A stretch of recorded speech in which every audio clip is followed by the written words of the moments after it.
coming to you this morning from Arizona. We are actually at a free campground, believe it or not, just about 10 miles from the Grand Canyon. Yesterday we actually had the opportunity to go see the Grand Canyon at sunrise. And let me tell you, that was spectacular. We took pictures and videos and all of that stuff, but there is just something about being there and seeing the sunrise at Grand Canyon. It was just, I just can't even describe how wonderful it was. The Lord has really been blessing our travels and our journey. We've been basically from coast to coast. In the past month or so, we were on Fernandina Beach in Florida just about a month ago, almost exactly a month. And just a couple of weeks ago, we were in California, and we were on the Pacific Ocean. We got to see that. So that's been a blessing. We've also been able to see some other things along our way. Of course, we've been in a lot of meetings, visiting churches and everything. That's why we're out. That's what we're doing, is trying to raise our support to get to Wales. But the Lord has allowed us in between meetings to be able to see a lot of really awesome things.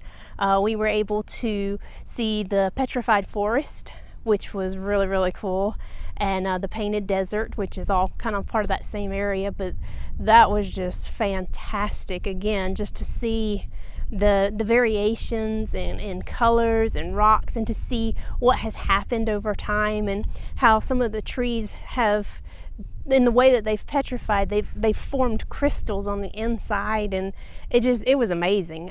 We did some hiking out there, and that was just really, really enjoyable. And let me say this, we have discovered, because we are avid hikers. We hike all the time, or at least we used to. But there is a very, very big difference in hiking at 7,000 and 8,000 feet above sea level. And we've noticed that kind of hiking has really taken a toll on us, but that's okay. It's been a lot of fun. But we were able to see those things.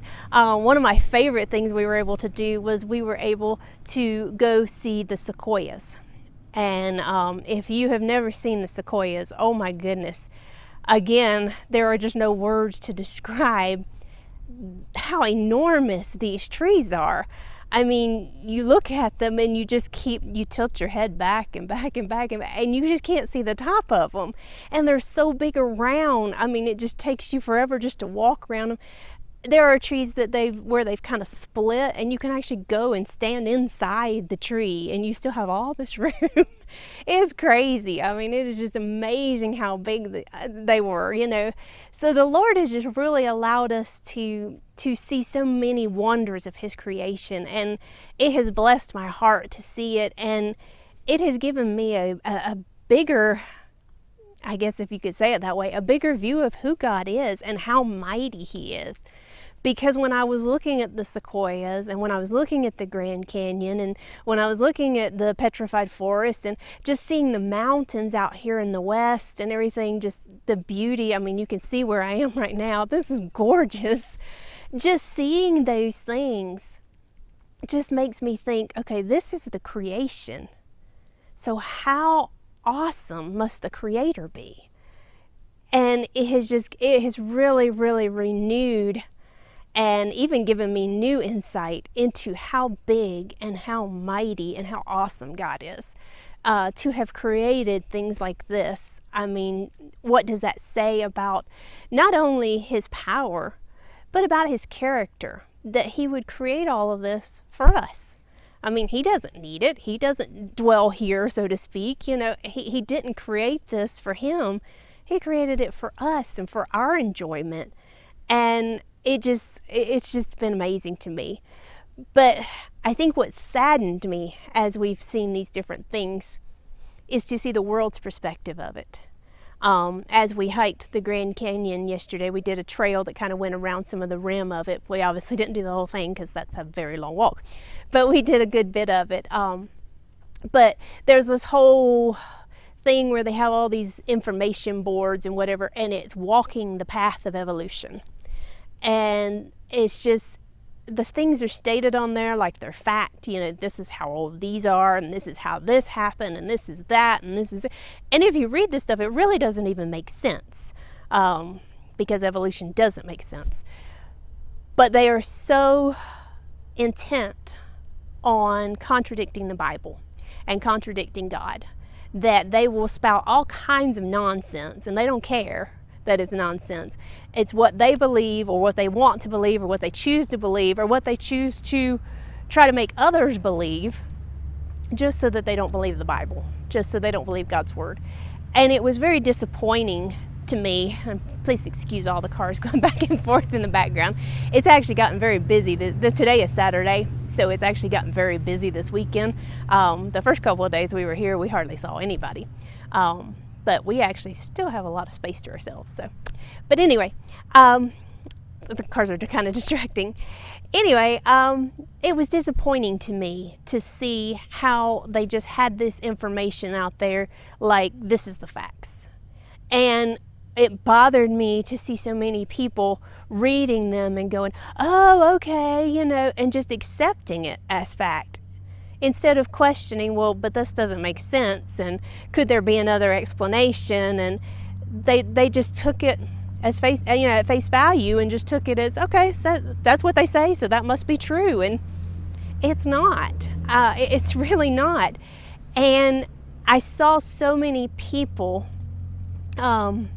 like I said, just reading those signs and then talking about how, how cool it was that all this stuff evolved, and how all these millions and billions of years all of this happened. And I'm like, really?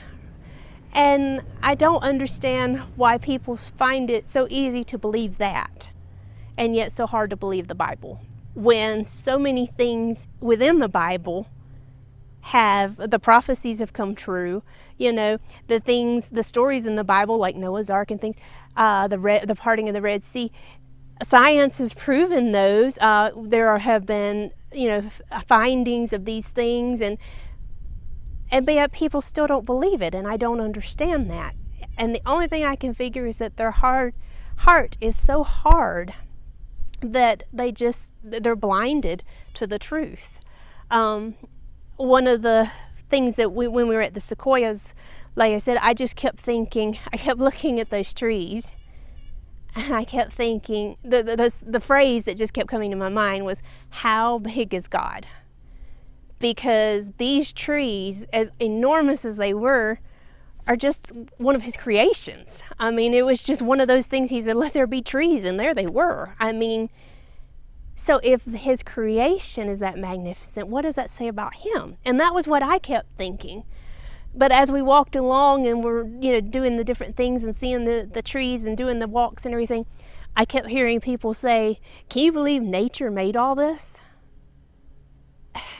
And I wanted so much to stop each person, and say, no, I don't believe nature made all that. I believe God did. I believe God created it, because nature can't create nature. Something had to create it, and it just, to me, it was just mind-blowing how blind so many people in our world today are, and how easily they will accept evolution and all these other theories, and just the fact that this fantastic creation, all of it just happened. It just happened out of nowhere and from nothing, and I can't understand the limits people go to reject God. And so I just wanted to kind of send this reminder out today. One, to let you know I haven't fallen off the face of the earth. We have been, like I said, we have been coast to coast. We have driven hours and hours and thousands of miles. We have been in meetings. We have been sightseeing. We have been doing paperwork. We have been busy and just trying to find, a quiet time and place to be able to do this. But just finding the energy sometimes. I'm just so tired from our travels. But I'm also excited at what we've been able to do and what we've been able to see. And like I said, I wanted to let you know I'm still here. I haven't fallen off the face of the earth. And I still intend to keep this channel going. It just may not go quite as fast as I wanted to. But I also wanted to remind you today that we have a creator. This earth did not happen by accident. It did not happen just when atoms collided, or, things did not evolve from one thing to another thing. God created the heavens and the earth, and he created everything on the earth, and that's a fact. And it is not, it takes, to me, more faith to believe in evolution than it does to believe in the Bible. So I'll just leave it at that.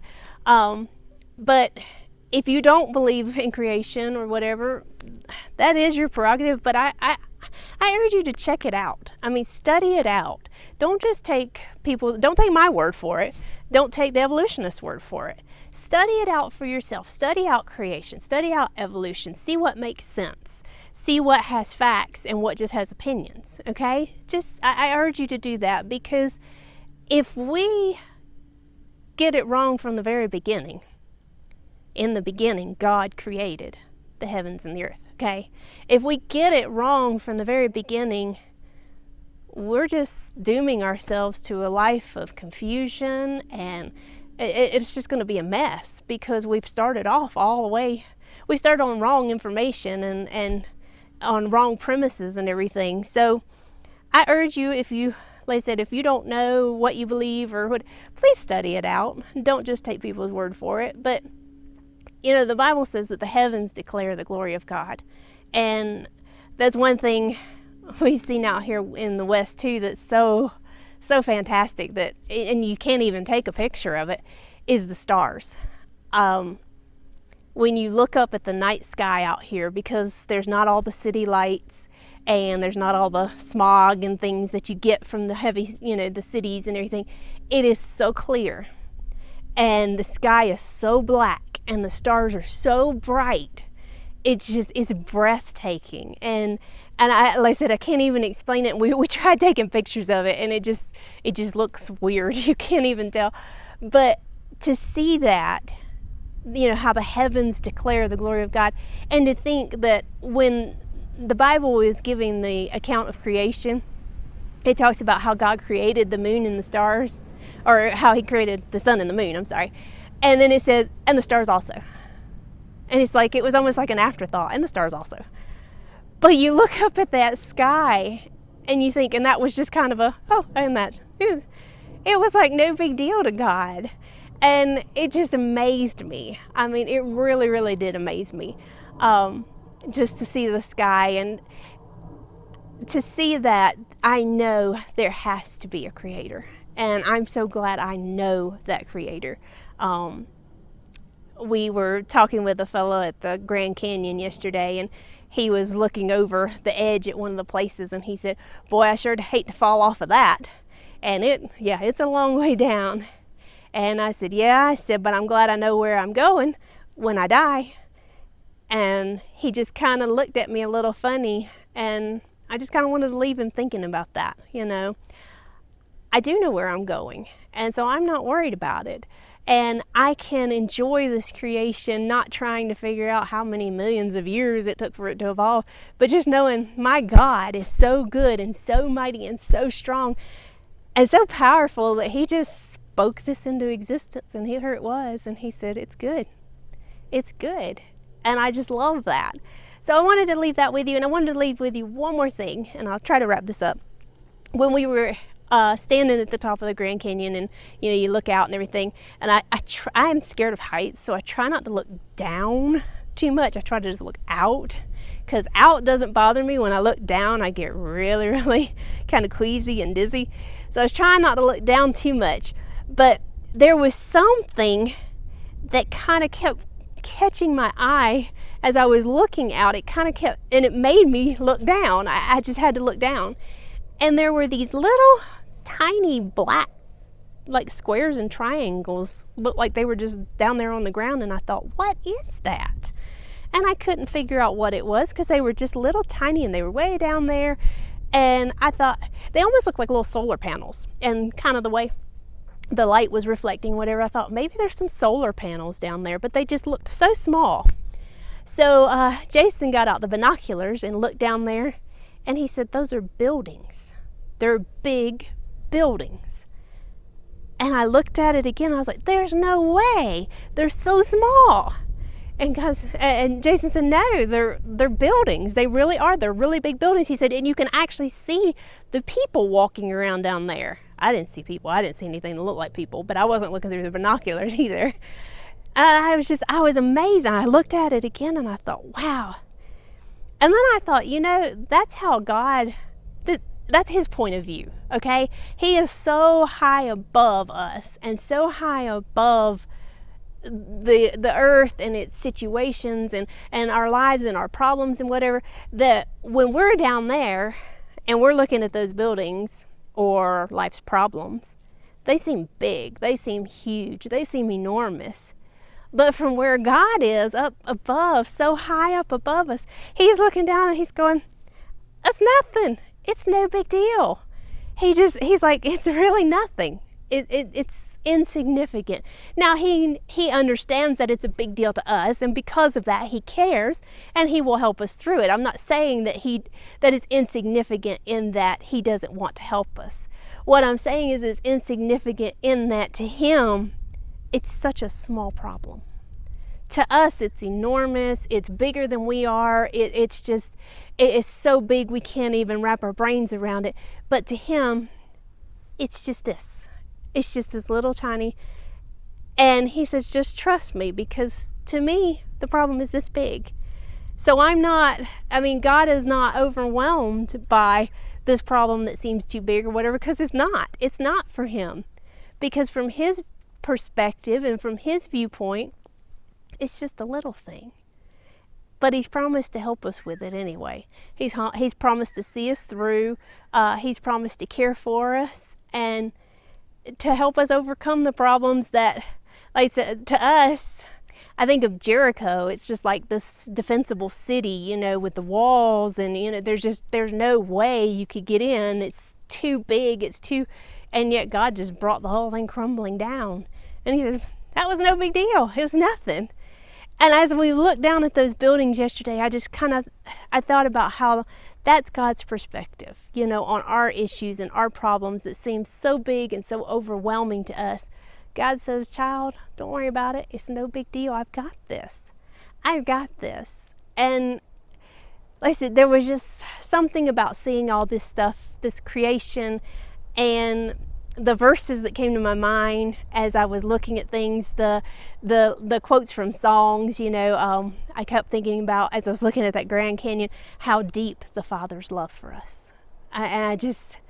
It's so vast beyond measure, kind of like the Grand Canyon. And it's just amazing to me how God spoke to me through all the things that we've seen. And I just wanted to share some of those things with you. I hope I've kind of been rambly. I know I had so much I wanted to say, but I wanted to make sense of it. And I'm trying to hurry too, because we've got to get on the road again. We have to get over to Phoenix. And I'm excited about going back to Phoenix. We came from there last week. And I'm a little bit excited about going back, but I am really kind of dreading it too, because here where we've been staying around the Grand Canyon and everything, the temperatures have been in the 30s in the night and in the 70s during the day, and it's been so nice. We have really enjoyed it. We've just had the windows open and it's been wonderful. But in Phoenix, the forecast for tomorrow, which is when we'll be there, the low is supposed to be 80 and the high is supposed to be 110. Yikes. Which is actually cooler than when we were there last week. When we were there last week, the day we got there, it hit a record high of 118. And we were very, very hot and very uncomfortable. It's so hot and so miserable. But we do have some meetings Sunday, which is tomorrow. I'm having trouble keeping track of what day it is. We have some meetings tomorrow, so I'm excited about those and to see what the Lord's going to do. And then we'll be leaving Phoenix and heading towards Kansas and we got to be there for a meeting on Wednesday. So we've got a lot of traveling to do, so we've got to get back on the road. But I just wanted to take advantage of this beautiful, I mean, you can't ask for a better backdrop. And it's pretty good lighting. I'm technically supposed to be facing that way, but the sun is too bright.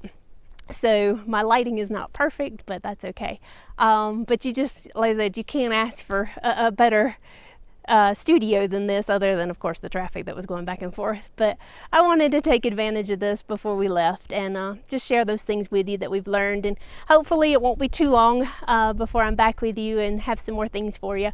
But in the meantime, I just wanted to say thanks for listening, and I hope that you will think on the things that I've said. All right, we'll talk to you later. Bye.